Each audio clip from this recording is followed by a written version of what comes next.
Hello, my name is John Morehouse, and I am a consultant with Denny Cherry and Associates Consulting. And today we're going to take a look on how easy it is to set up geo-replication for your SQL DB databases in the cloud.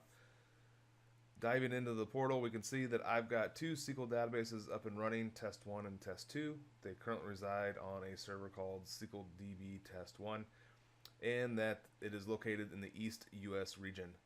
Keep in mind that I don't know where that really is in the East US region. When dealing with the cloud and Azure, you deal with regions, not individual data centers, because there's multiple data centers within a region. So I don't know exactly where this thing is setting. But if I wanted to move the database or geo-replicate it to another region, say for example because of a hurricane that recently hit the eastern seaboard, I would come into this blade. Underneath the settings, there's a geo-replication option. And on the subsequent screen, you'll notice that it's got the map of the world. There's several green dots all over the world. All the green dots represent are different regions that you could geo-replicate your database to. The blue dot with the check mark indicates as to where the data is currently sitting. So because we're in the East US, that's about right. I'm probably down there somewhere. And we also notice that I don't have any failover policies defined. It's currently online, and geo-replication is not configured. If I wanted to configure it, let's say, yep, there's a hurricane coming up. I want to move my data just because, for safety, I want to at least replicate it somewhere else. Keep in mind, though, if I do it this way, this replication is asynchronous, and if you do a manual failover, you do run the risk of losing data.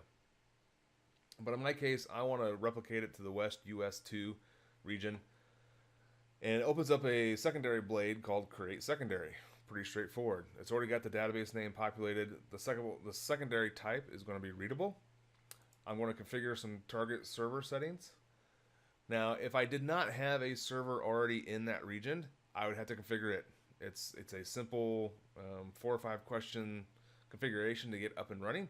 In this case, I have a JM secondary server already there, so I can just select that.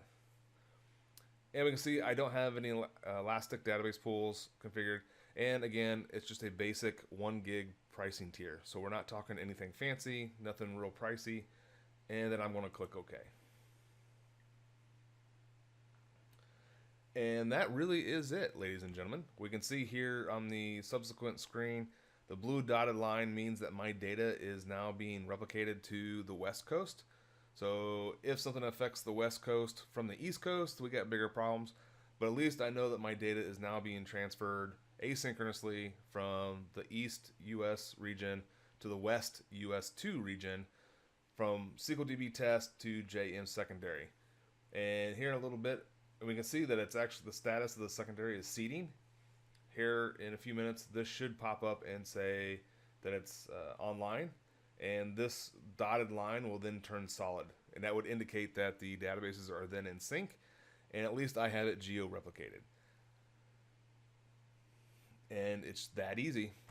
Keep in mind, again, if you do a manual failover, you would do it asynchronously, and you do run the risk of data loss. If you wanted to do it synchronously and have it done automatically, you would have to set up a failover group, and I will show you how to do that in another video. Thank you much, and again, my name is John Morehouse. I'm a consultant with Denny Cherry and Associates, and I hope you enjoyed this video.